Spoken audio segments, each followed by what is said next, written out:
Assalamualaikum warahmatullahi wabarakatuh. Om Swastiastu, Namo Buddhaya, salam kebajikan. Bapak, Ibu Dewan Juri yang saya hormati, saya Satrio Kuncoro, pengawas SMA dari Dinas Pendidikan dan Kebudayaan Provinsi Lampung, cabang Dinas Wilayah 5, sebagai peserta di dalam Hari Guru Nasional. Untuk itu, saya haturkan terima kasih kepada Bapak Ibu Dewan Juri. Pada kesempatan ini saya mengambil judul Akun Belajar ID menjadi solusi pembelajaran tatap muka terbatas di masa pandemik COVID-19. Pada judul ini, Bapak Ibu Dewan Juri, latar belakangnya adalah kegiatan belajar mengajar yang efektif di masa pembelajaran tatap muka terbatas atau PTMT dengan 50% siswa berada di sekolah dan 50% siswa berada di rumah dalam mewujudkan merdeka belajar. Keadaan sekarang itu separuh siswa ada di kelas, separuh siswa ada belajar dari rumah. Untuk menyelesaikan itu, maka saya sebagai penulis praktek baik yang saya lakukan dalam kesempatan kali ini, maka saya menggunakan akun Belajar ID menjadi solusi pembelajaran tatap muka terbatas di masa pandemi COVID-19. Jadi optimalisasi aplikasi yang ada di bawah belajar.id yaitu Google Meet, Google Drive, Google Classroom, Google Sheet yang ada di belajar.id dari Kemendikbud bahwa semua siswa SMA, semua guru SMA, semua kepala sekolah SMA mendapat akun belajar.id.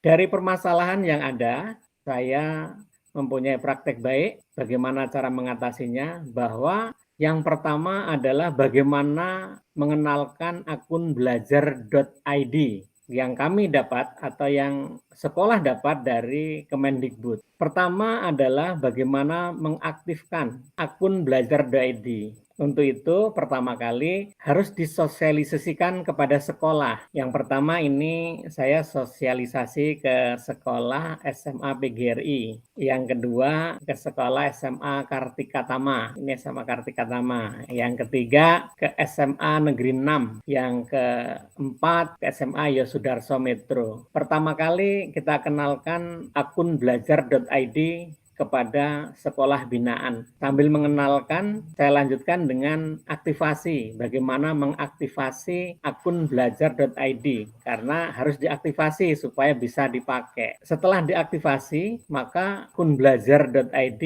akan tampil seperti ini. Ini ada rumah belajar, ada Google Classroom, ada Google Drive, ada jadwal. Inilah tampilan akun belajar.id yang diberikan Kemendikbud. Dari sinilah untuk menyelesaikan bagaimana keadaan sekarang yang terjadi umumnya di Indonesia, khususnya ada di Lampung, atau saya sebagai pengawas SMA yang ditugaskan di SMA di Metro, maka solusi ini akan membawa dampak yang bagus terhadap kegiatan belajar mengajar. Memperkenalkan kepada sekolah akun belajar.id, maka harus diaktifasi. Setelah diaktifasi, maka terus dikenalkan bagaimana cara yang ada di bawah akun belajar.id. Yang pertama yaitu Google Meet. Google Meet ini dapat mengatasi anak yang 50% ada di sekolah dan 50%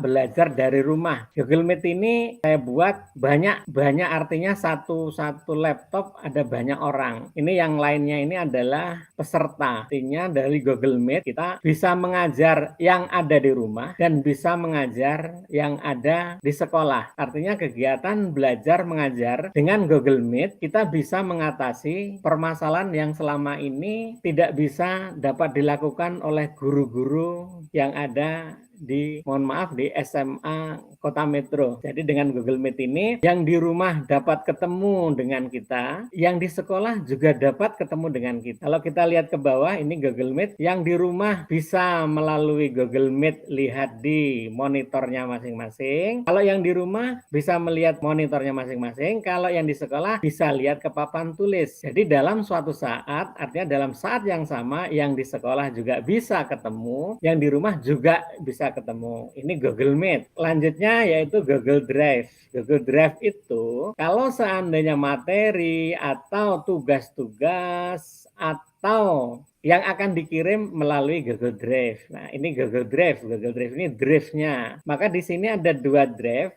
Perbedaan dengan akun yang biasa dengan akun belajar.id, bedanya adalah ini drive saya dengan drive bersama. Kalau di belajar.id ada 2 drive bersama. Maksudnya drive bersama ini bisa dilakukan kolaborasi antar pelajaran, artinya bisa juga satu sekolahan bisa untuk drive bersama. Tetapi kalau yang akun biasa itu tidak punya drive bersama, adanya drive saya aja. Itu gunanya Google Drive, jadi bisa untuk kerja bersama-sama. Kemudian kita lanjutkan lagi dikenalkan dengan Google Classroom. Google Classroom ini Google Classroom, ini ada kelas-kelas. Kalau Google Classroom-nya belajar.id, gurunya bisa 30, siswanya bisa 1.500. Tapi kalau pakai Google biasa, siswanya hanya 100 maksimal. Kalau ini bisa 1.500 siswanya. Jadi kelebihannya itu. Kemudian lanjutnya lagi Google Sites. Google Sites ini seperti web. Jadi webnya tetapi yang disediakan oleh Google. Apakah guru mau menaruh materi di sini? Boleh. Tetapi ini di bawahnya Google. Tetap aja dia di bawahnya Google. Artinya seandainya guru itu membuat materi ditaruh di sini, di rumahnya dia, namanya di Google Sites ini, maka siswa tinggal pergi ke situ, ambil bukunya, dipakai. Atau tugasnya taruh di sini, atau yang lainnya. Maka kelebihan dari akun belajar.id yang dari Kemendikbud itu dapat menyelesaikan permasalahan yang selama ini di masa COVID-19 ini dapat diatasi. Karena harus separuh belajar dari rumah, separuh ada di sekolah. Istilahnya sekarang selanjutnya setelah kita mengenalkan ini, maka ini hasilnya. Setelah hasilnya, artinya setelah saya kenalkan itu inilah guru yang menggunakan. Ini guru yang menggunakan Google Meet. Ini salah satu guru matematika di SMA Negeri 6, salah satunya ini. Kebetulan SMA Negeri 6 menjadi termasuk program sekolah penggerak. Jadi ini gurunya ini termasuk guru komite pembelajaran. Ini dia menggunakan Google Meet. Baik, saya lanjutkan. Ini ada rumusnya. Saya ulas lagi. Ini ada rumusnya. Ini kan kemarin waktu sebelum Meet udah saya kasih ya, katanya kalah. Artinya, Pak Dewan Juri yang saya hormati, ini anak yang dari rumah ya bisa melihat, anak yang di sekolah juga bisa melihat. Hanya bedanya kalau yang di rumah hanya melihat di monitor, kalau yang di kelas bisa melihat di monitor masing-masing atau bisa melihat ke layar yang sudah memakai LCD. Inilah kegiatan. Titik tengah inilah yang dikalikan untuk dapat. Bapak Ibu Dewan Juri yang saya hormati, setelah kami melakukan itu, inilah hasilnya. Ini bulan yang ketiga artinya SMA Negeri 6 itu ada 44 guru. Satu ini yang Google Meet-an, artinya suka menggunakan Google Meet, ada 40 pembacanya ini. Ada yang Google Drive, artinya memakai Google Drive ada 47. Kalau yang Google Classroom ada 47 juga. Yang Google Sites 12 saja. Jadi yang aktivasi 47, artinya 47 ini semua guru aktivasi, hanya yang pakai enggak, hanya 82%. Artinya dari bulan ke bulan, artinya hanya menghasilkan 82%. Begitu juga SMA Kartika Tama, 27 guru, yang aktivasi 27 juga, tidak semua, artinya hanya 69% ketemunya. SMA PGRI juga begitu, setelah 3 bulan didampingi atau diikuti hanya 50% SMA PGRI ini. Kalau SMA Yosudarso ini ada 77%. Seluruhnya ada 4 sekolah ini hanya 69%. Nah, tapi itulah walaupun 69% ya itulah perkembangannya. Bapak Ibu Dewan Juri yang saya hormati, selanjutnya saya sebagai peserta di dalam Hari Guru ini mengucapkan terima kasih. Saya akhiri. Wassalamualaikum warahmatullahi wabarakatuh.